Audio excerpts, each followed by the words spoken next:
So we'd like to thank our sponsors for this podcast, Game Up. They make a adult beverage that is thirst quenching because it's made with a special blend of electrolytes. It comes in 4 great flavors: fruit punch, orange, lemon lime, and grape, in a variety 8-pack. All of them are delicious. All right. And it's a low carb with only 110 calories per can. So enjoy your Game Up. Speaking of pro wrestling, last night, NXT's Battleground.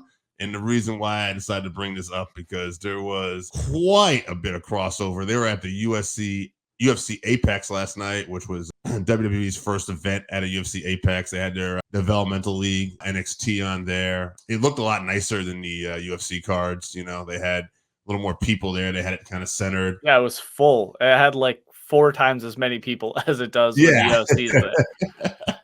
So, Forrest Griffin was there. Jamal Hill, who did eventually get a shout out. I had joked with Chevy that he was next to Forrest Griffin, and they did not pay attention. They eventually brought a spotlight on him. He probably started complaining on Twitter or something, and that's why they went. Because I'm like, Jamal seems like he would complain. He's going to get mad. Yeah, oh no. Because they mentioned Brandon Moreno, former UFC flyweight champion. They had Marab there. A lot of fighters that aren't necessarily like huge stars were all there, and they were getting noticed. But even at this little gem on the commentary last night, somebody did something, and they said, I think they're going to be probably far less kind than Kevin Holland was with that arm bar, and decide not to, snap it. And I'm like, like they're referencing the actual fight. And, I don't know if they were fight fans, commentary team for NXT last night, but if they weren't, they were prepped really well on what to say and what to include here. So good for them. It's one of those things where it's not really overkill. You're showing some people in the crowd, and it's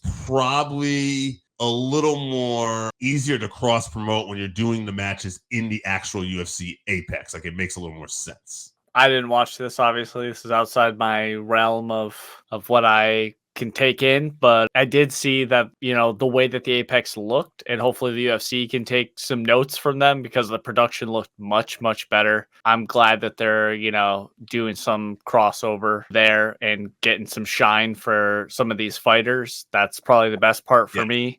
I don't know if I necessarily like them comparing what they're doing in the ring to what Kevin Holland is doing in the cage. I think that, legitimizes the wrestling a little bit too much for me, but all respect to them for being great athletes, but they're not really fighting grown men in a cage in their underwear. Not really trying to snap each other's arms, but right. Yeah, absolutely. Yeah. I mean, I can't say much about that. I'll agree with you. I think we'll take that in hindsight. So if UFC and MMA can get anything out of this, maybe just on the production level, you could look at what they did. And hey, I know it's UFC and it's a combat sports thing to have the highest price tickets imaginable, but maybe, hey, you just fill up that Apex Center. You're going to have some hardcore fans who just want to fill it up and, put 500 people in there or whatever. It will just give your production, it'll give the shows that much of a better vibe, I feel. Right. And also, just to go back to the fighters, NXT has a great audience, a huge audience. So any shine that the fighters can get and any crossover and garner some fans from them, that's a great market to tap into. And obviously the crossover between pro wrestling and MMA is only good for us here at Working Fans too. So love to see it. Do it all day long. The first NXT pay-per-view from the UFC Apex. You regularly watch events in the UFC Apex. What did you think about Battleground? Did it differ greatly from a UFC event?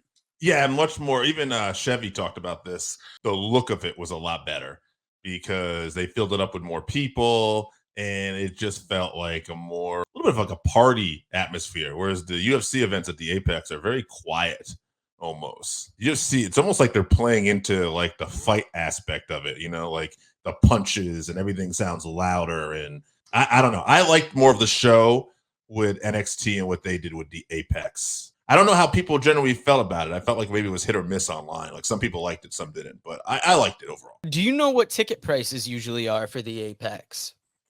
Probably a lot higher than what people got in NXT for, because UFC events, boxing events and stuff are notorious very high. Well, the tickets for this, from what I found, were wild. According to the Sporting News, tickets started at $269.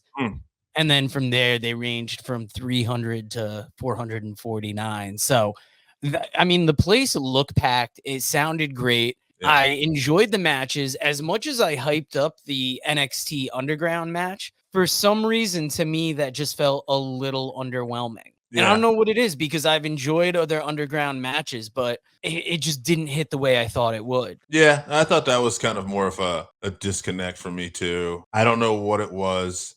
Shayna Baszler, you figured she's awesome in a setting like that. Loa Vice has MMA experience, but at the end of the day, I don't know. Maybe it's just Loa Vice to me. I think they're trying to maybe, I don't know if she's a tweener or what, but to me, she's a heel and Shayna's a heel. I didn't really feel like, super connected to one. I didn't sympathize with one. So maybe that was part of the issue just going in there. Maybe just basic storytelling was missing a little bit for me. That's a good point because I was wondering what it was. Like they both have that MMA experience. They're both been featured well in NXT, so it's not like it wasn't built up. And they really had their women's division on display during this event because you had the 6-woman ladder match for the North American title. I did not expect Kalani Jordan to win it. Nope. I thought, like, for me, it was Sol Ruka. That Soul Snatcher move is just so wild that I'm like, she's athletic. She feels like the next big thing. I don't know. I've been keeping up with NXT, I'd say the last month and a half. And I've been trying to like figure out who all these women are. And to me, the Kalani Jordan win just came out of nowhere. It was interesting to me because she was the one I didn't see winning it. But then in retrospect, I was like, maybe that's why she won it. Maybe she needed it the most out of some of these other women. Maybe other women had more character, more coming up, and maybe more potential to do other things and stand out, that they thought Kalani is a solid talent, but hey, let's put the title on her to make her feel a little special. Yeah, because I've seen her come in and help. She was helping Thea Hale when she was getting the attacks from the others. Also going to the big Jordan Grace match with Roxanne Perez. I mean, I was surprised no titles changed hands.